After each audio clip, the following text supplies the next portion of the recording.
Welcome back for another deep dive. This time, we're going to be looking into Community Redevelopment Agencies, or CRAs, and specifically how they work in St. Johns County, Florida. Now, you might be thinking, why CRAs? Why St. Johns County? Well, for one, they've got a really interesting approach. Their CRAs are all about grants, not the typical tax increment financing you see everywhere else. Okay, yeah, that's a big deal. No extra taxes, right? Got to keep the residents happy. But before we get too deep into the St. Johns County way of doing things, can we just take a step back for a sec? What exactly is a CRA? I mean, for someone who isn't, living and breathing community development every day. Sure. So imagine you've got a neighborhood. Maybe it's struggling with some outdated infrastructure, some blight, things that are holding it back. A CRA steps in with a plan to revitalize the area. But it's not like some big government program coming in and dictating everything. It starts with the community itself, the residents saying, hey, we need help here. Oh, so it's like the community raising its hand, saying, pick me, I've got potential, just need a little boost. But how do they prove they need that boost? It can't just be wishful thinking, right? Exactly. That's where the finding of necessity comes in. It's like a doctor diagnosing a patient. They're looking for signs of distress. Abandoned buildings, crumbling roads, businesses struggling to stay afloat. All of that is evidence to justify establishing a CRA. Okay, so it's not just a handout. There's a real process, a data-driven decision behind it. And speaking of CRAs, St. Johns County has 3 of them up and running right now. Yep, 3 very distinct areas: Flagler Estates, Vilano Beach, and West Augustine. Each with their own unique set of needs and goals, I imagine. Absolutely. Well, let's take a little virtual tour of these CRAs, shall we? First stop, Flagler Estates. I heard it's a place where reliable internet is like a brand new thing. Yeah, you heard right. Imagine a world where just getting online is a struggle. That was the reality for folks in Flagler Estates for a long time. Oh, man. I can't even imagine. I get grumpy if my Wi-Fi drops for a minute. So what's the CRA doing to bring Flagler Estates into the 21st century?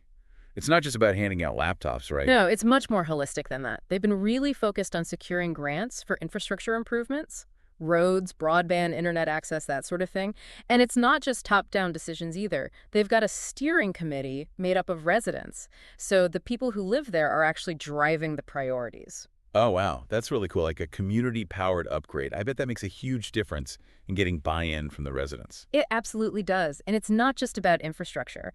After Hurricane Ian, the CRA helped organize a massive food drive, partnering with the Red Cross, local food banks, you name it. That's amazing. Really shows they're not just about buildings and roads. They care about the people, too. Okay, I'm starting to see why this grant-focused model is so appealing. What about Vilano Beach? I'm picturing a totally different vibe there. Vilano Beach is all about that coastal charm. Think beautiful beaches, a laid-back atmosphere, and a historic town center that, well, need a little love. Ah, I see. Their CRA has been working hard to revitalize that area, but in a way that preserves that unique beach town feeling. Right, it's like a balancing act. Yeah. Attract new businesses and visitors, but don't lose the soul of the place. How are they pulling that off? They've been really strategic. They've attracted new hotels and restaurants, which is great for the economy. But they've also made some fantastic upgrades to the waterfront park, making it even more inviting for residents and tourists alike. Oh, yeah, I read about that. And their artisan market. Sounds like a great way to support local businesses and add to that community feel. It is, and they've actually been recognized nationally for their commitment to historic preservation. Pretty impressive, right? Definitely. But here's a fun fact. They also have an annual Elf on the Shelf scavenger hunt that draws families from all over. Wait, an elf on the shelf hunt? Now that's a CRA I can get behind. All right, last stop on our CRA tour, West Augustine. What's the story there? West Augustine is special. It's the oldest community in St. Johns County. Full of rich history and culture. Their CRA has been around for a while now, tackling a wide range of challenges. So a more multifaceted approach. Exactly. Addressing those deeper issues that can hold a community back. Yeah. What are some of their wins? What's making a tangible difference for the people who live there? Well, one of their recent successes is securing funding for a brand new health and wellness center, providing much-needed healthcare services to residents, many of whom might not have had easy access before. That's fantastic. Accessible healthcare is so crucial, especially in a community with such a long history. I'm also really intrigued by the story of the school principal and teachers visiting students' homes. It's a really heartwarming story. They wanted to get a deeper understanding of their students' lives outside of school. So they organized these visits to students' homes in a local apartment complex, helped build those connections and create a real sense of community. Wow, it's amazing how these small gestures can have such a big impact. Okay, so we've seen how these three CRAs are making a difference in St. Johns County, each with its own unique approach. But what I'm really curious about is, How these CRAs are actually funded. You mentioned earlier that St. Johns County relies heavily on grants rather than tax increment financing, which is pretty unusual, right? it is, most CRAs use tax increment financing, which basically means they use future property tax revenue increases within the CRA to fund projects. Yeah. But St. Johns County has chosen a different path, focusing on securing grants to fuel their redevelopment efforts. That's right. It's a more community-focused approach because it doesn't rely on increasing the tax burden on residents. And it's been incredibly successful for them. Okay, color me intrigued. But where are these magical grants coming from? Is it like winning the lottery, or is there a strategy to it? There is definitely a strategy involved. It's not just about luck. There are tons of grant programs out there, federal, state, even private foundations, all dedicated to supporting community development initiatives. The trick is knowing where to look and how to make your community stand out from the crowd. So it's like a giant treasure hunt for grant money. Yeah. But what makes a community's application sparkle? Yeah. What are those grant givers looking for? First and foremost, you need a compelling story. You need to paint a vivid picture of the challenges your community is facing, why this project is crucial, and how it aligns with the grant program's goals. It's about grabbing their attention and making them care. So it's not just about throwing numbers at them. It's about touching their hearts and minds. And I'm guessing community support plays a big role too. Absolutely. Grant reviewers want to see that this isn't just a top-down initiative, but a true grassroots effort. Letters of support from residents, businesses, community organizations, that's gold.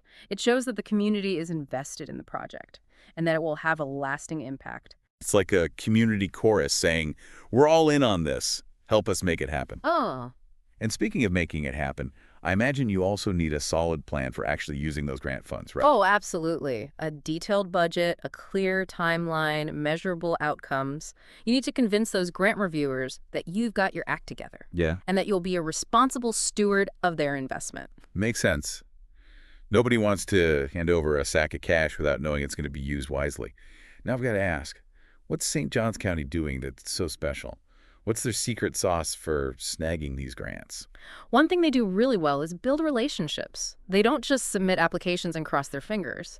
They actively connect with program officers, attend conferences, Yeah. and make sure St. Johns County is on those funders' radar. It's all about building trust and showing that they're serious about community development. So it's like they're not just asking for handouts, they're building partnerships. And I bet having a track record of success helps too. It definitely does. When you can point to past projects that were completed on time and on budget, it gives funders confidence that you can deliver. It's about proving yourself as a reliable and trustworthy partner. So it's not just about what you say in your grant application. It's about showing that you can walk the walk.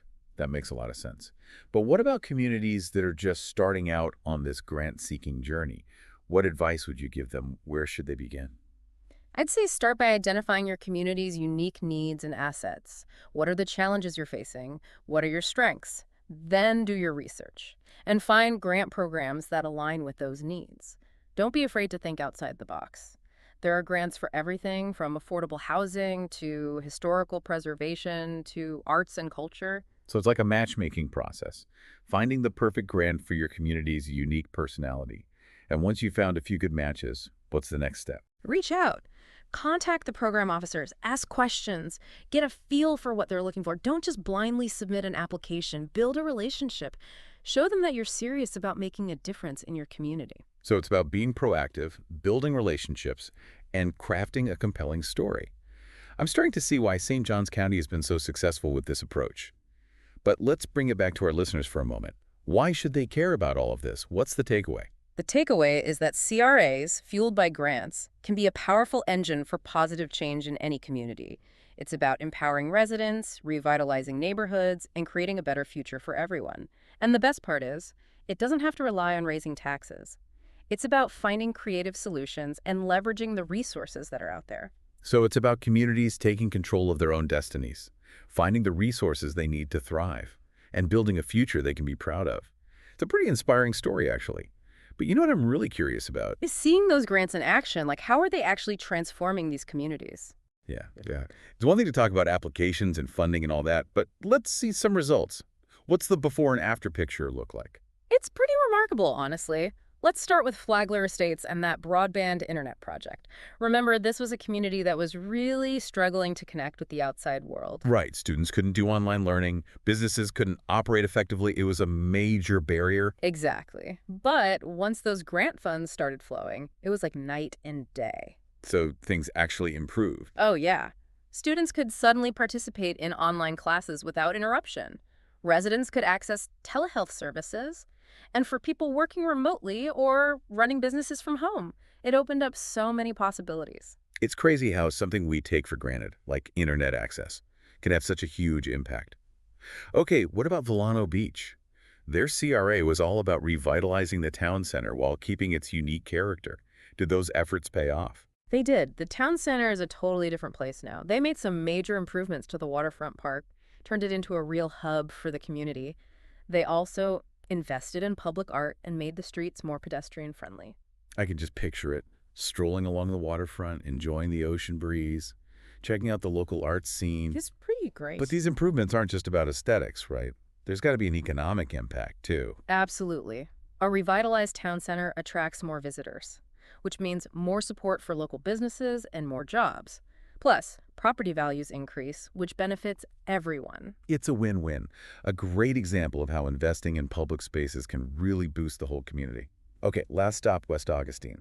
Their CRA was tackling a lot of different challenges, including access to health care. Tell me about that new health and wellness center. It's a game changer for the residents. They had limited healthcare options for years, but now they have this state-of-the-art facility right in their community, offering everything from primary care to dental to mental health services, even wellness programs. Wow, a real one-stop shop. Exactly. It sounds like a real symbol of hope for West Augustine. It is.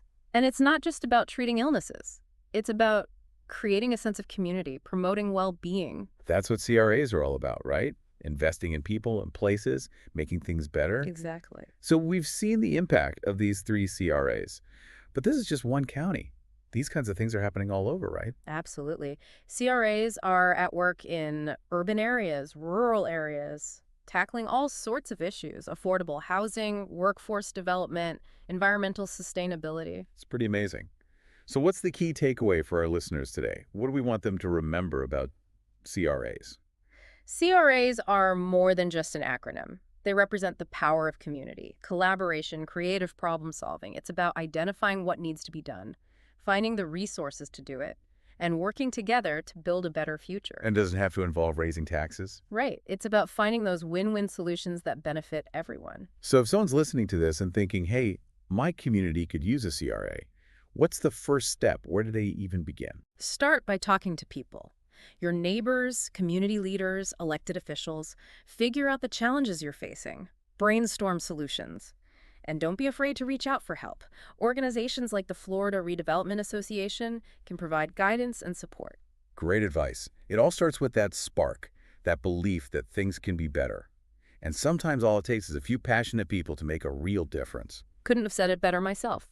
And who knows, maybe next time we do a deep dive on CRAs, we'll be featuring your community success story. That's a perfect note to end on. Thanks for joining us on this deep dive into community redevelopment agencies. Remember, change starts at the local level. So get involved, make your voice heard, and be the change you want to see. We'll be back next time with another fascinating topic. Until then, stay curious.